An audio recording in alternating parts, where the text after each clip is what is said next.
Premed office hours. It is December 10th, 2025. My name is Dr. Ryan Gray, founder of Medical School Headquarters, Mapped, author of the Premed Playbook series, host of the Premed Years podcast, and I don't know, something else that I want to include there, but I don't know what to say. So I'll stop there. Author, father, husband, yes, all of those good things. Joining me today, we have Courtney Dunford, formerly Lewis, former director of admissions at Burrell College of Osteopathic Medicine, prior vice chair elect at Comeo. That's how you say that, right? Comeo. I love that. How you doing, Courtney? Mm-hmm. Good. Another day. Getting another close dollar. to Christmas. Excited. Yep. Love it. Also joining us, Dr. Christine Crispin, former director of admissions at UC Irvine, former AdCom member at Keck Med of USC, former pre-health advisor at Chapman. You carry an impressive resume with you everywhere you go. Christine, how are you doing, my friend? I'm good. Also getting ready for Christmas. Yeah. We're on the countdown in my house now. Love it. Hopefully those advent calendars are flowing and good stuff is coming out. Are there any airplane advent calendars? I've not looked for one, but there is an airplane request. So he's on a mission for a 787. Oh, like a model plane or a toy plane? Like a model plane. Never a toy. They're way too expensive to be toys. But he's like, he tells me, I would really like a 787, but it might be a little pricey. I'm like, what does that mean? All right. Tell me exactly what that means to you. And apparently it's a few $100s. So for a toy, not a toy. For a 9-year-old. No, for a 9-year-old. All right. Yeah. We're flying to Chicago, so I think I will get him. I think we talked about they don't have a gift card at the one toy, the airplane store he likes to go to. So I may take him there and let him pick out one, which is not really a new thing because every time we go to Chicago, he gets to do that. Yeah. But now we'll make it like a Christmas thing. Yep. That'll be fun. Wonderful stuff. Yeah. So as we wait for some questions to start rolling in, people start waking up. It's December. Crazy. Courtney, should students expect any interview invites between now and the new year? Is anything happening?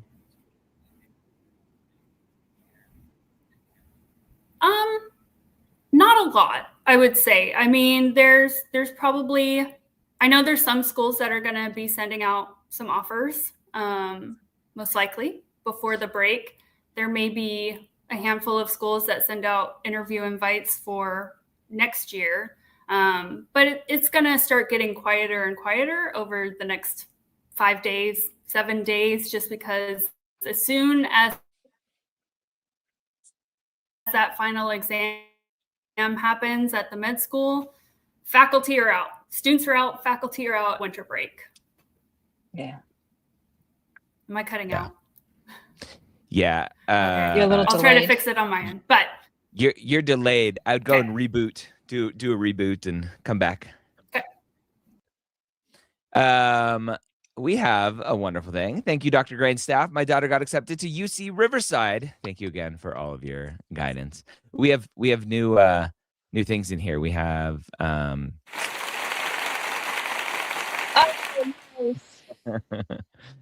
that's fantastic. Congrats. As we keep going here. Yeah, so things are moving along. We often get a lot of flack when we say if you haven't received an interview invite by Thanksgiving, it's time to start thinking about that next application cycle. That's not to say, right, the missing context we always kind of leave out is there's still a chance to get an interview invite. 100%. Still come. And let's start prepare about reapplying And if you have gaps in your current application, if you're not filling those gaps, start today. Right. Yeah. I mean, I think Thanksgiving's a good benchmark to think what's going on and certainly assess where you are. Um, but I also would never want people to say it's the end of the road because it's not. It's not. I mean, I think we were doing mock interviews in March earlier this year in the last cycle. So I think if there's nothing that I've learned about being in this part of the world here is you never know until like the classes fully matriculate what's going to happen. It's easy to assess and make an assumption that yeah, it's slowing down, and I would argue that it is slowing down, but it's certainly not over. Yeah, it is not over. The infamous is this PC to still say, right? It's not over till the fat lady sings. Like is like I mean, there's I some don't know where truth. that comes from. It's just always a saying, right? Yeah. She has not been singing, so it's not Mm. over yet. Hello, Michelle. Michelle's daughter's been working with our team. Is it common for schools with the MMI interview not to use the same approach, questions, rubric, etc. for all?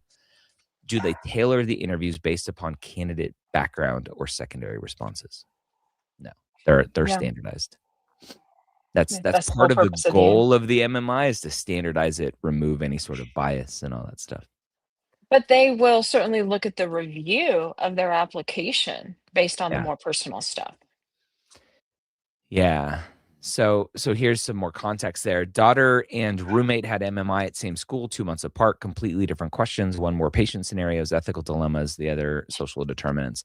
Right. It could be that different interview days, they have different questions because the school may be concerned about the previous Question questions security. getting out and question security, or they're just trying new stuff, but it's not applicant dependent.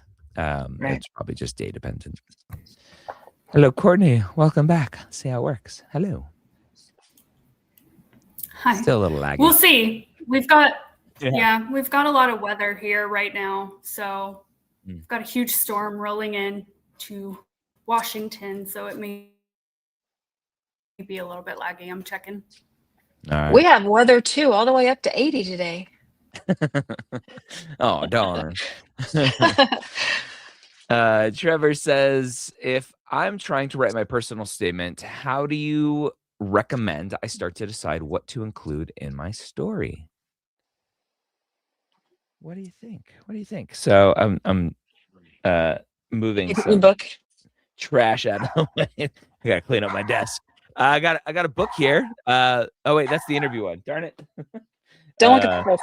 I got too many books. This one, the Premed Playbook Guide to the Focus Medical School Personal Statement.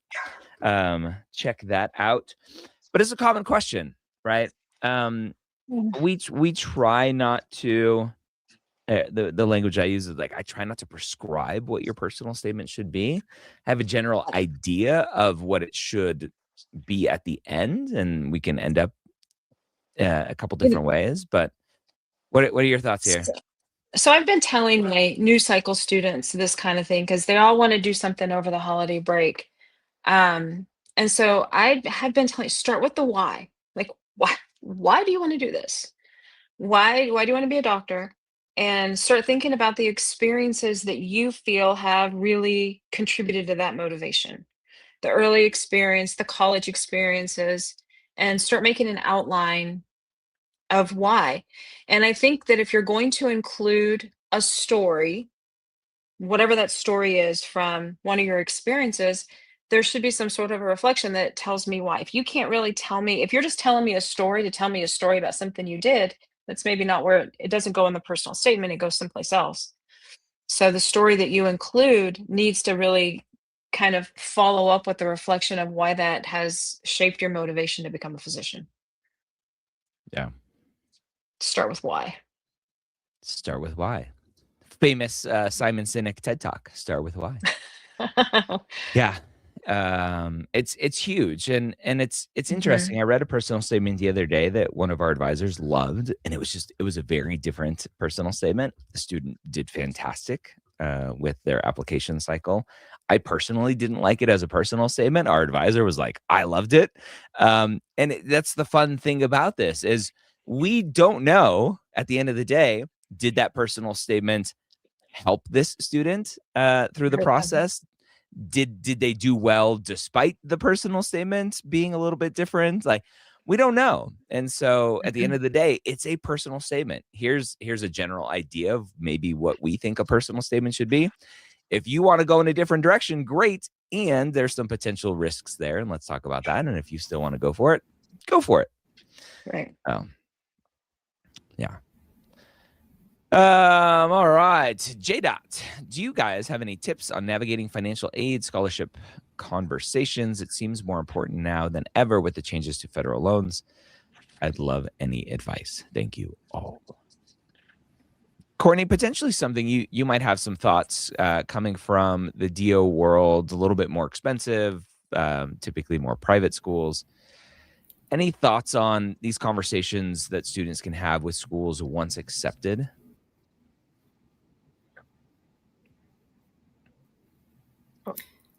I may be laggy still, so cut me off if I am.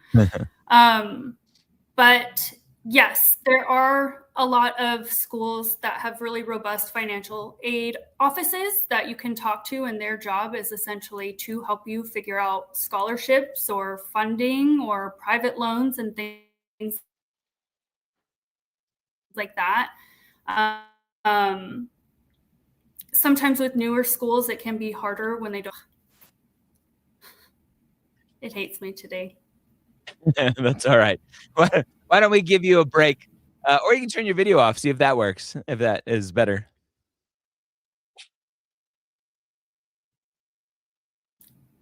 Okay, let's try this. Yeah. With any school, no.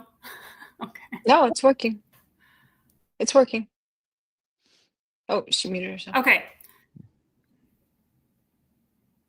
What a disaster. Can you hear me? That's all Yes. right. All right. Well, we'll just we'll give Courtney a break today. Courtney, go relax. Or answer in text form. But yeah. Christine, thoughts on this? I mean, I think Courtney was on the right track. There are, I think certain schools will have limitations to how much they can have, but schools with the financial aid office should be able to give you an idea of what is typical. I think it's hard to reconcile, like undergraduate, there's a ton of grants and various things that generally come a little easier. Med school is not quite like that. Some schools are well positioned to be able to offer scholarships and merit and various things like that, but many times it is going to be a bigger conversation about the variety of loans that would be available to you. I think some transparency on your part, say, you know, what is available and recognizing that this is going to factor into your decision as you finalize where you want to go is fair. But I just think you can ask them what your questions are. What are scholarships that would be available? What is the typical financial aid that students who come here get? And start there. Yeah. With the federal loan changes, and for those watching who may not know what those changes are, right? The federal government said, The hey, limitations. we are capping federal loans for students going to medical school or professional school at $200,000.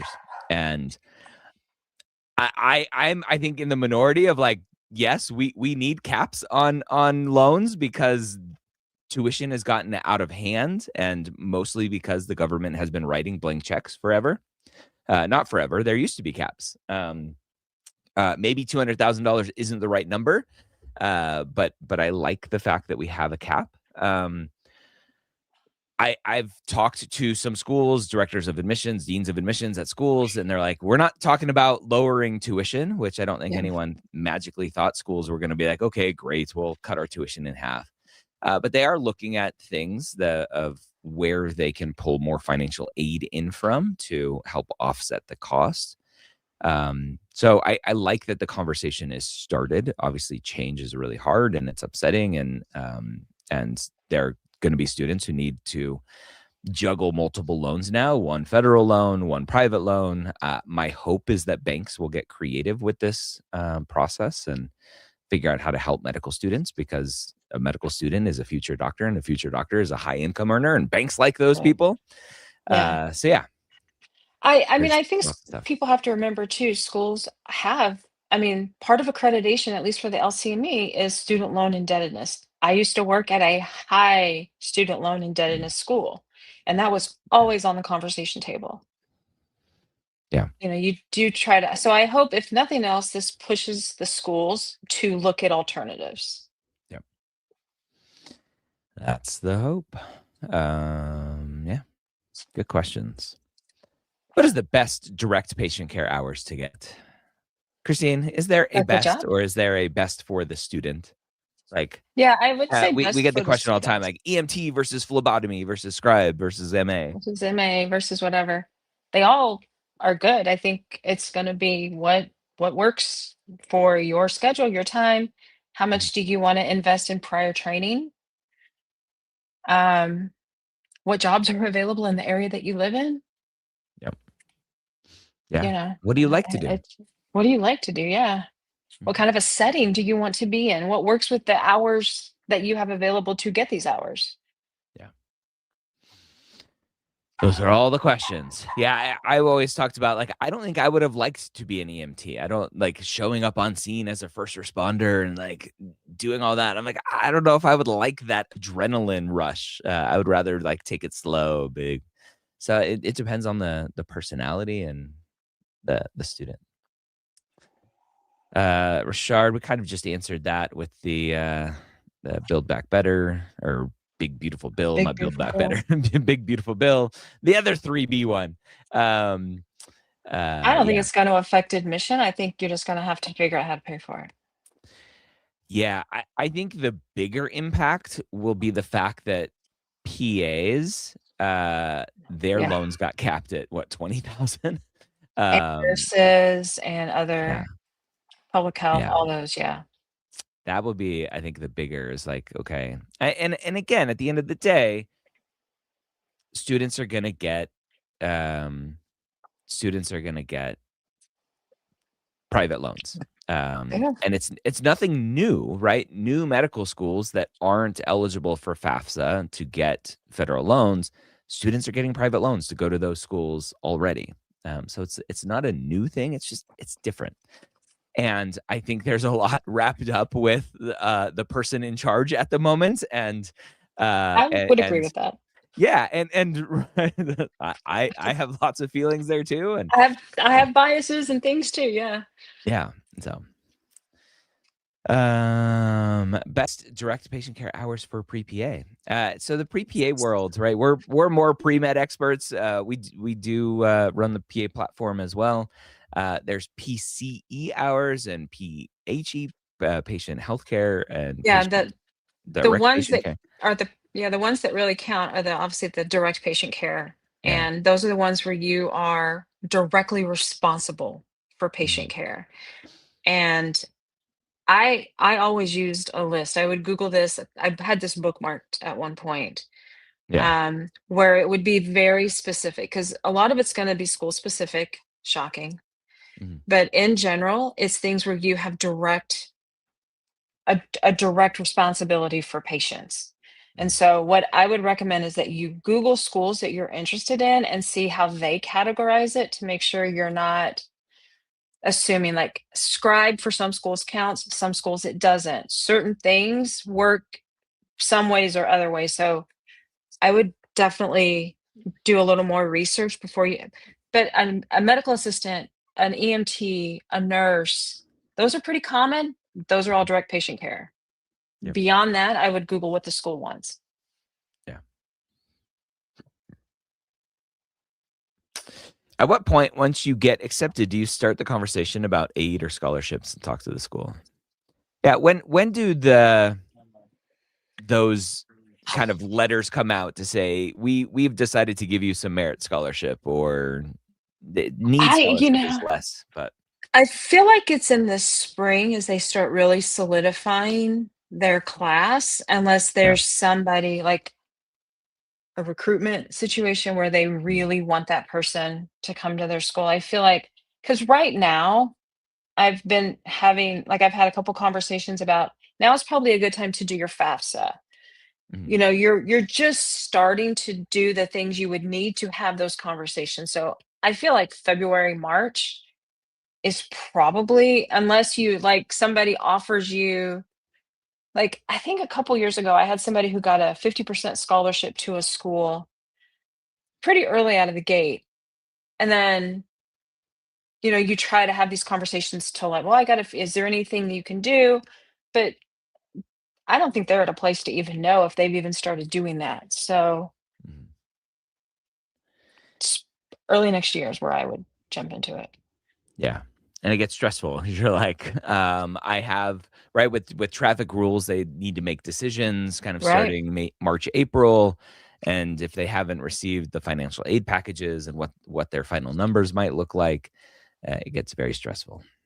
I used to have a general rule of thumb for students that if you had an interview at a school and you have an acceptance from the school, it would be smart to go ahead and do the FAFSA for that school. So give you've got to give them the information to give you the information. And if you haven't done a FAFSA and you haven't submitted information to the school, they don't have anything to work from either. So you have to do your part for them to do their part.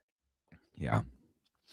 Generally, the schools will say, okay, it's time for FAFSA, right? Generally, Yeah. but if they're not on the ball, just do the FAFSA.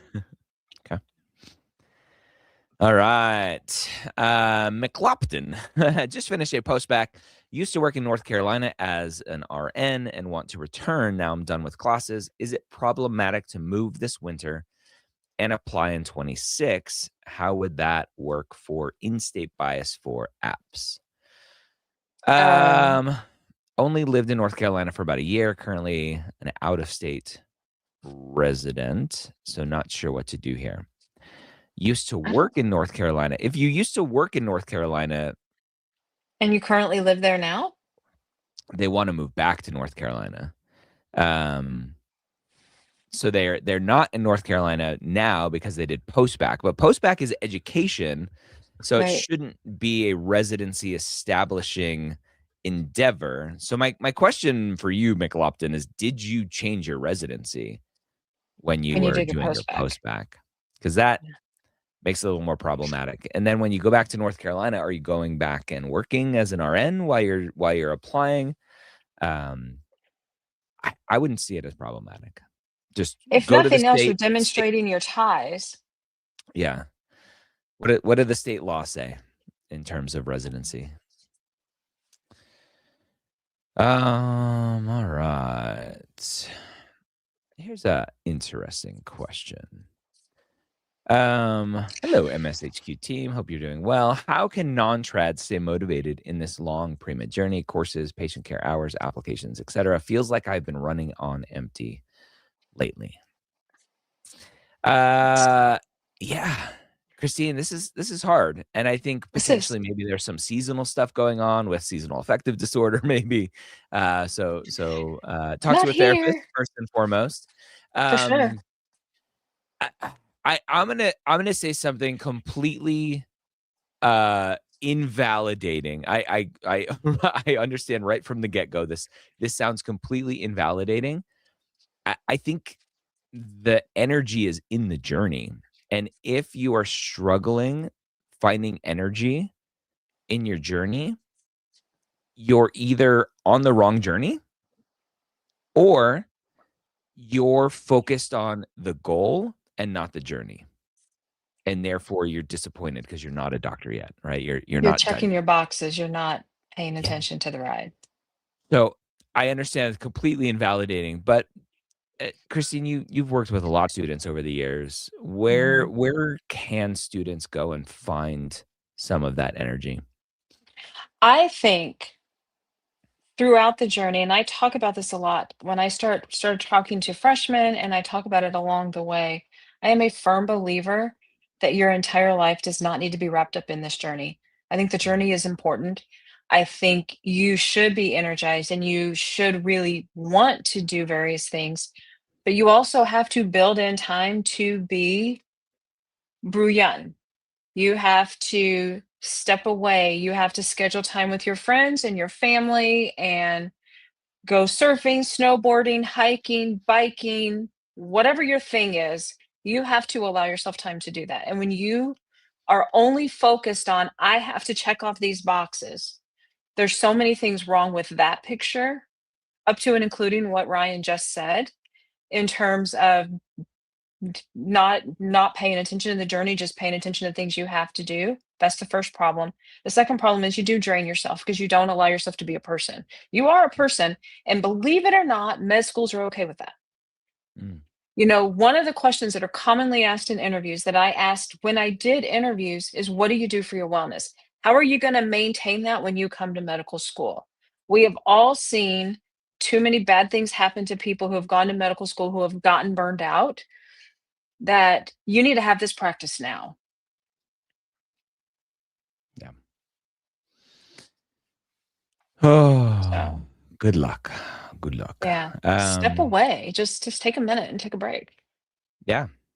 Yeah. And I think, again, if you're, oftentimes I'll talk to students who are like in the middle of their MCAT prep and they're like, I'm so burnt out. I'm like, when's the last time you shadowed? When's the last time you put yourself around Yeah, patients? And they're like, oh, I stopped all of that. I'm like, well, go do that so you can yeah. remind yourself And why talking about you're that.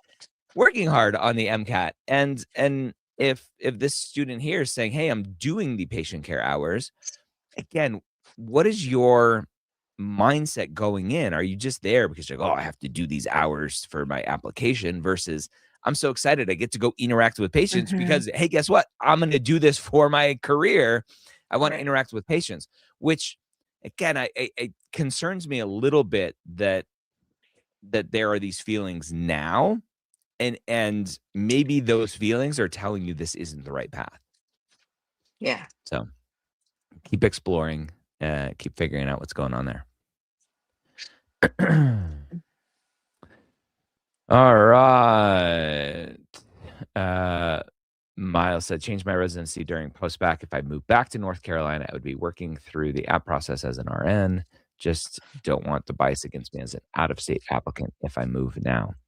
But my question is, if you move now, you're not applying until May, I'm assuming. What is the state law in North Carolina for establishing residency? I don't know. So check that out. And talk to the schools. Say, hey, I was a North Carolina resident. I did a post-bac. I'm back in North Carolina. See what they say too. Currently doing 26 credit post-bac with a decent upward trend. Freshman 2.6, sophomore 2.8, junior 3.4, senior 3.9, post-bac 4.0. Thank you for all of those details. I love it. Would I need to take a master's before applying, or can I try this year? So 3.4, 3.9, 4.0 with 26 credits in that post-bac. I say go for it. I do too. I mean, obviously, there's a whole lot of other things that would go into should you apply now or not. But if it's just, do I take a master's degree or not? I, I, c- I can't see why you would either. I mean, I assume 26 units out of 4.0 is going to overshadow what potentially is a slightly lower undergrad GPA, but you only had your first 2 years are lower, then you got up. So I would imagine your cumulative numbers are above a 3.0. They're not, they're pretty solid. So I say go for it too. Yeah. Assuming everything else is in line. Yeah, that's not talking about obviously MCAT, the other big stat one, but then clinical experience and shadowing and non-clinical community Assuming service. all of that. Yes.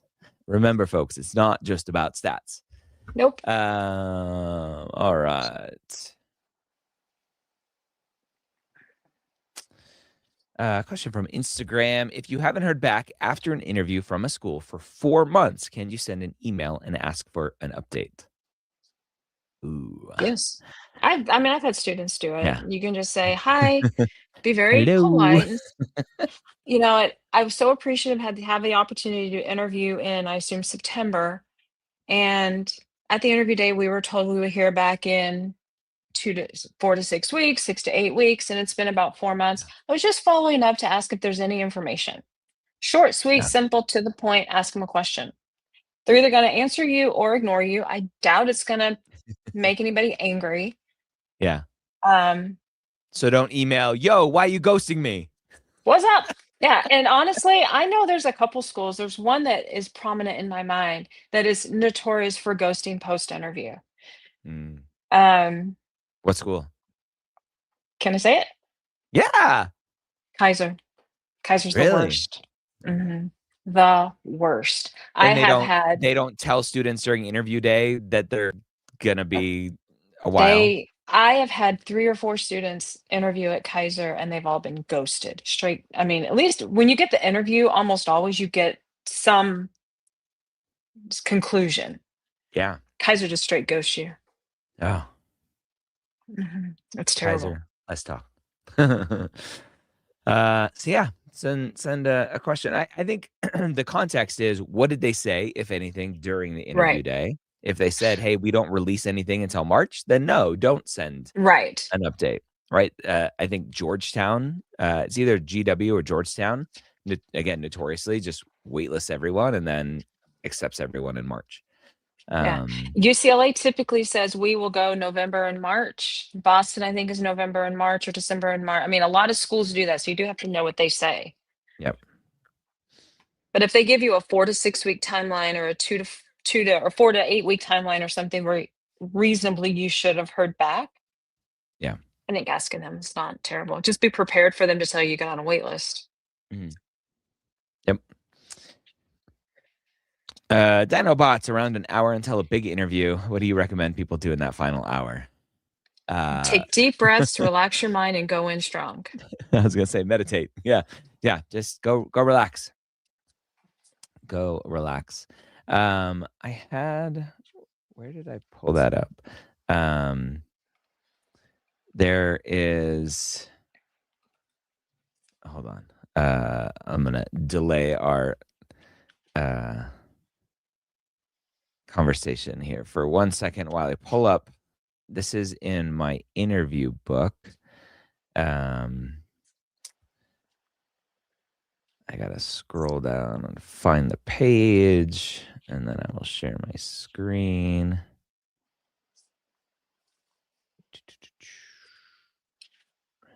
But good luck on the interview while he's looking. Yeah. Christine, I don't know if you have seen this in my book, but this is one of the last pages in the book, and it is a little motivation to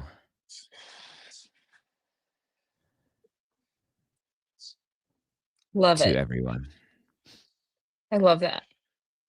There you go. I try to always tell people that they would not invite you if they didn't like you.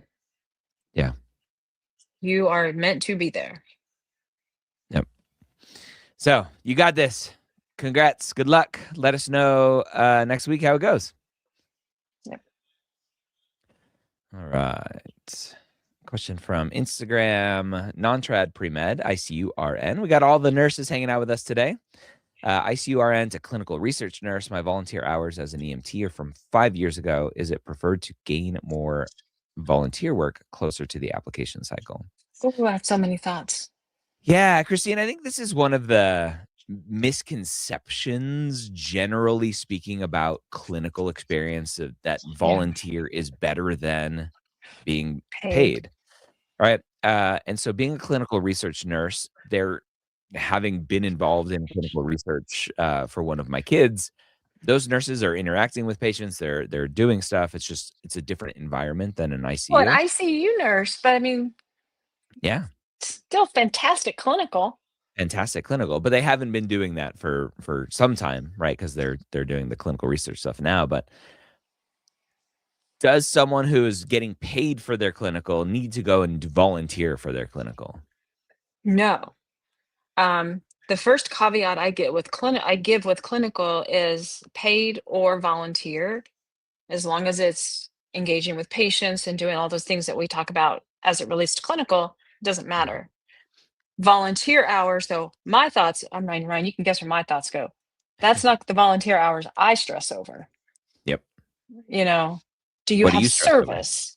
Yeah. The service aspect of it, the community service, the Non-clinical. non-clinical volunteering. If that's 5 years ago, that's more problematic to me than being an EMT from 5 years ago. Yeah. So please pay attention to that. But Yep. good on you for doing I mean, these are great experiences. I have a student this cycle who did most of her clinical through clinical research, and she has like 3 or 4 acceptances to great schools. So Yeah. you never know. Good luck. Good luck.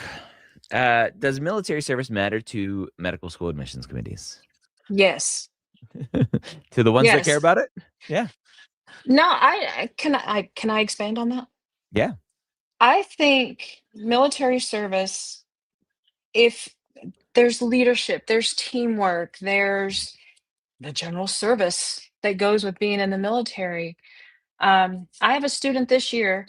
She applied late, much later than my personal anxiety would have liked, but she applied late, and she has phenomenal interviews. Having done multiple mock interviews with her, her interviews are phenomenal because she has so much to draw on: ethical, leadership, teamwork. Her experiences are like, she and I had a conversation about the fact that she goes, I don't know what I would talk about if I didn't have the military. I'm like, I don't know either, to be honest, because holy moly. I mean, Yeah. she has so much to offer. I think, yes, be proud of your service, apply and watch, do your thing. Do your thing. Love it. And thank you for your service. Absolutely. Another question from Instagram. I'm wondering if you have any insight into Vanderbilt. My daughter interviewed and felt it went well, but her MCAT is in the lower end of their acceptances in the past. Are they really holistic? Christine, But they offered daughter her got an an interview. They got an interview. She got an interview. Yeah, she got an interview. They like her. I will say they may have a conversation, and like, I don't know how Vanderbilt runs their committee conversations. Like, do they heavily pre-screen? So by the time you get to the interview, it's a really strong situation. I don't know how they determine all that, but I have certainly been trained from both of the schools that I went to that if they got to the point of the interview, somebody in the admissions committee, the leadership has said, okay, we can work with this MCAT, we can work with where they are, what's the rest of their stuff. And so she got an interview. I mean, they don't, Vanderbilt especially, they're not offering those things just because they feel bad for you. They liked what they saw in her application. Yeah. There's no pity in this at all. Yep. Not at all. Would it be bad to make a hurricane cleanup opportunity from 2022 one of my most meaningful experiences? What was that reaction there? The fact that by the time that you apply with that, it's 4 years ago. Yeah. That's my only concern. Yeah. I feel like, I guess it's going to depend on what you say, but I'm generally looking for things that are somewhat current. And I think 4 years ago might raise some hackles a little bit.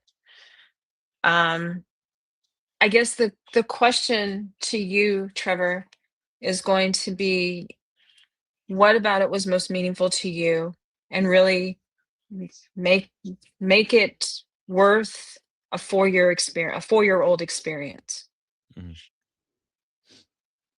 Yeah, I'll be a dissenting voice. I can't tell you what's most meaningful to you in your life. Fair. When a student comes to me and says, here's my most meaningful, and it's like 15 hours, then I go, oh, wait a minute. How can 15 hours be most meaningful?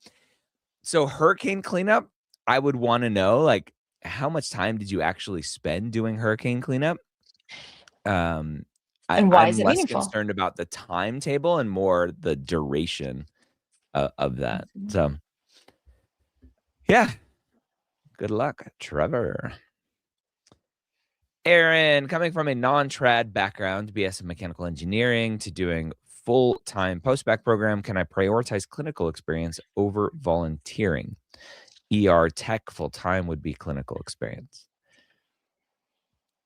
Again, I think there's I need this the language changed. confusion. Yeah, the language just needs to change. We need to stop using the term volunteering and just say, can I prioritize clinical experience over community service? And I would say, why can't Nope. you volunteer on the weekend once or twice a weekend every month? They're different and they show different aspects of the person. Now, if this question specifically was, can I prioritize my paid clinical experience over volunteer clinical experience? Heck yeah. Yes. Like, no problem there.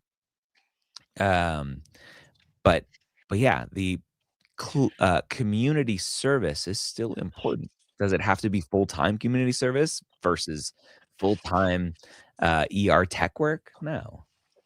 Can we get AMCAS to change the categories? I was thinking of the meeting we just had. Can we get AMCAS to change the categories to clinical work, paid work, or clinical work, non-clinical jobs, and community service? Yeah. That's it. I think that would eliminate half of these kinds of questions. Yeah. There's just so much confusion around that language. We're trying our best. Here's an interesting question that I've always struggled with. Post it over here.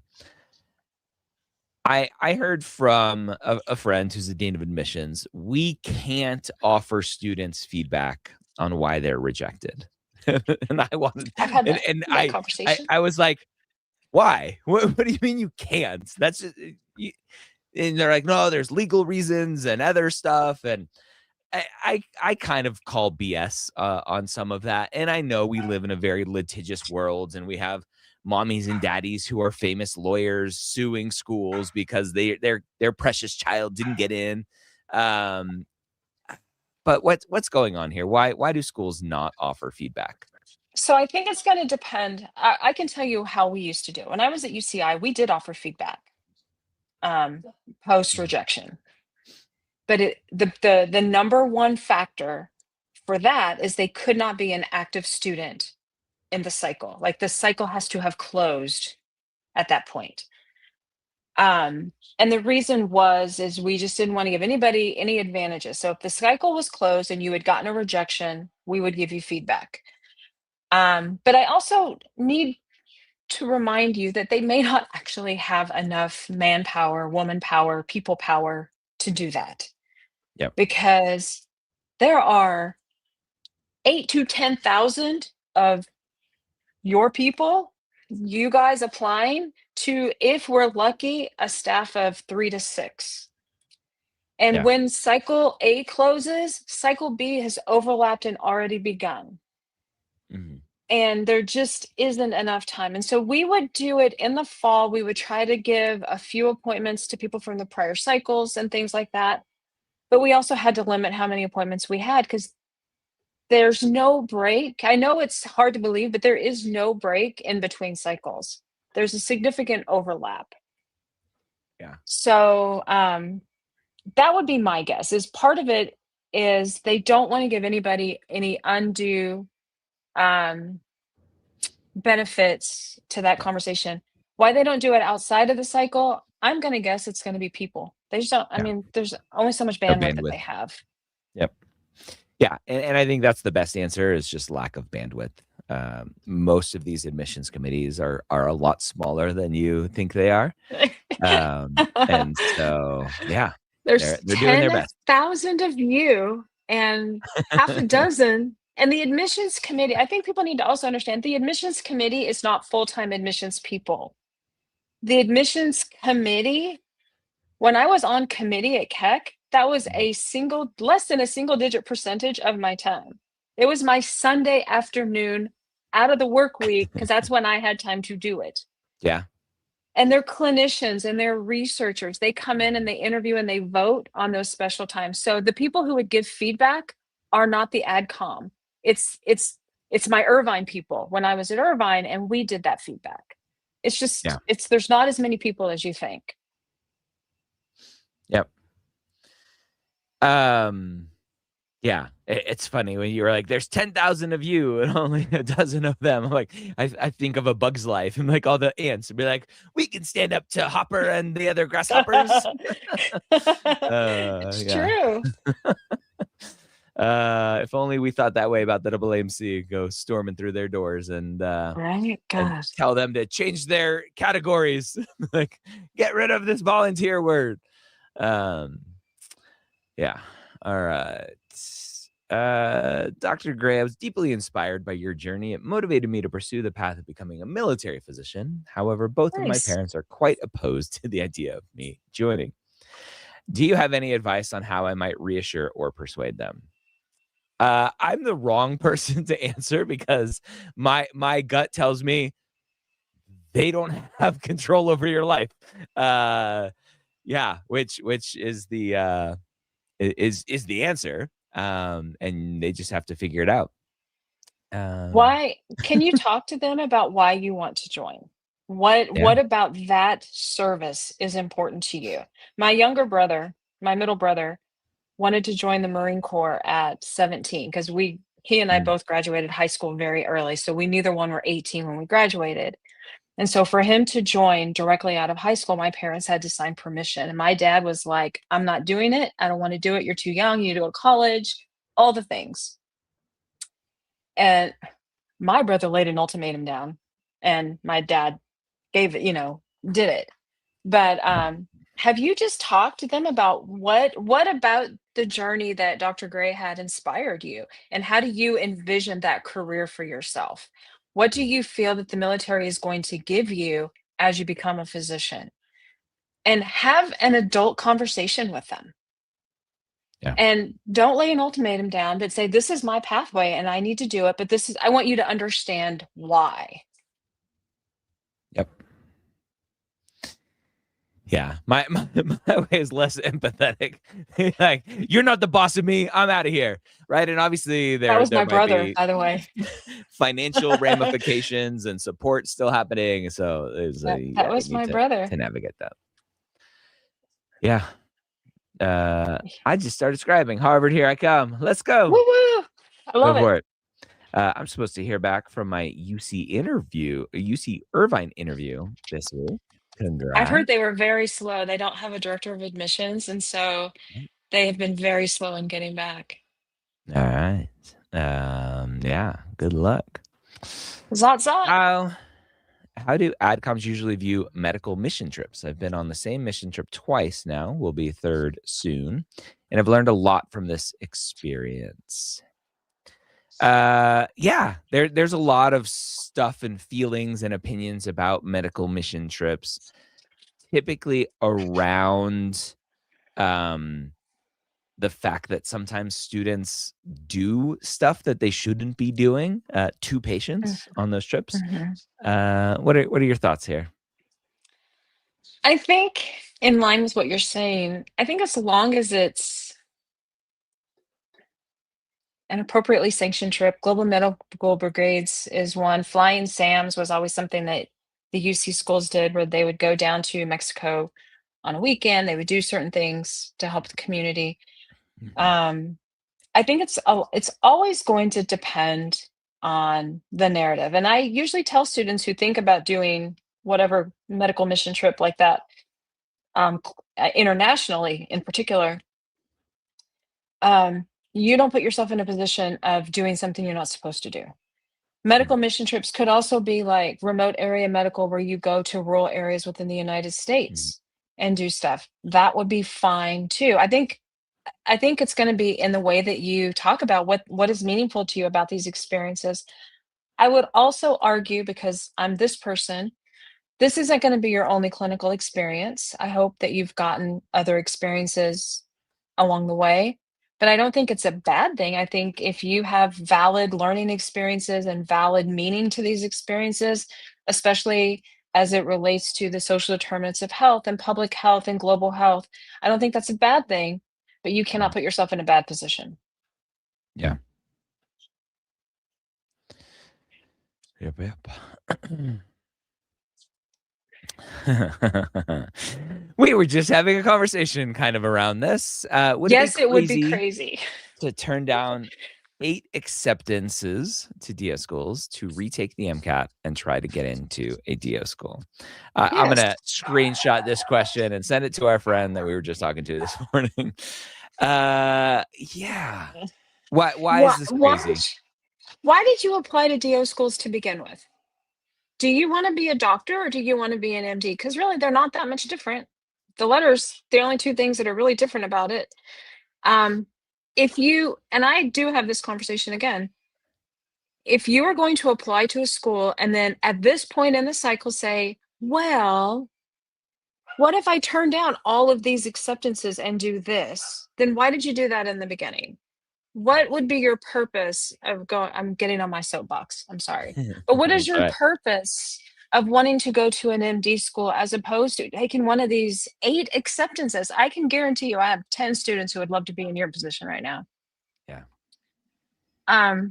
Yeah, I think it would be crazy personally. Yeah. So they say totally fine with DO, just thinking about taking 2 boards and residency competitiveness, which is again the conversation we were having this morning. Number one, you don't have to take 2 boards. Not every DO student takes 2 boards. I don't know what the official data is, if there is official data on that. Yeah. And 75% of students change their mind in medical school in terms of what they want to do. And so that was, we had a conversation this morning with the vice president of undergraduate medical education, which is medical school, from ACOM. So the DO, all the DO medical schools, this guy is the vice president of that process. He's a friend. So we had our team meeting and he joined us and we were talking about all of this and choosing to go to a DO school versus not based on your potential residency aspirations. Again, most students change their mind, and there is data out there of if you want to be a neurosurgeon, there are DO neurosurgeons. So why not you? Well, and I think people, and I'm so glad you brought this up in that meeting this morning, Ryan, because I think people forget. And I hear this about top 20 schools. So, and that was what I was thinking about when you were showing these data. People, I get a lot of conversation about, I want to go to a top 20 school, blah, blah, blah, blah, blah. And I have always been of a mindset that your performance, what you do in your medical school journey, is going to make a bigger difference in where you land in residency than the school that you attend. Mhm. And so why are you not going to go to this DO program, kick it in its teeth, do what you got to do, be successful, take the 2 boards and get into your residency? What is going to prevent you from being successful? It's not going to be the fact that you're a DO versus an MD. It's going to be what you bring to the table. Yeah, there was an interview I did. Let me see. Nee Darko, which is the best name ever. That's their stage name. Yeah, so Nee was on episode 196 of the Premed years. And he was also on episode 28 of Specialty Stories. So Nia's spent some time chatting with me. He was the first DO. He's a trauma surgeon. He was the first DO in his trauma surgery residency. He had a residency picked out. He's like, I want this program. And he went and did an away rotation, an audition rotation. And he showed them why they would be stupid to not match with him. In their program, he worked his butt off and showed why he is awesome and tried to say, like, the 2 letters after my name don't matter. You should pick me because I'm awesome. And that's what it's all about. Mm-hmm. Will DO schools ever replace COMLEX with USMLE plus OMM? Never say That's never. a great but question. probably never. I know that's something that people want. Unfortunately, there's too much money involved in the COMLEX to potentially get rid of it. And it's a different degree. It's a different accreditation body. So going to a different test is going to cause a lot of headaches. So I don't see that ever happening. I think that's all the time we have today. This time went fast. Still lots of great questions. Thanks for hanging out. We're here almost every single Wednesday at 1 p.m. Eastern answering your questions. If you want to schedule a consult with our team to learn about how we can help you with your medical school application, essay editing, interview prep, picking schools, all that kind of stuff, go over to medicalschoolhq.net and learn more about how we can help. Or check out all of our amazing free resources here on YouTube or Instagram or wherever. Podcasts, YouTube videos, all that good stuff. Christine, thanks for hanging out, sharing your wisdom. Thanks. Courtney, thanks for coming for a couple of minutes before your internet wouldn't work. And everyone else, thanks for Stay showing up. safe in your weather. Great questions. Yeah. Everyone have a wonderful day. Bye-bye. Bye.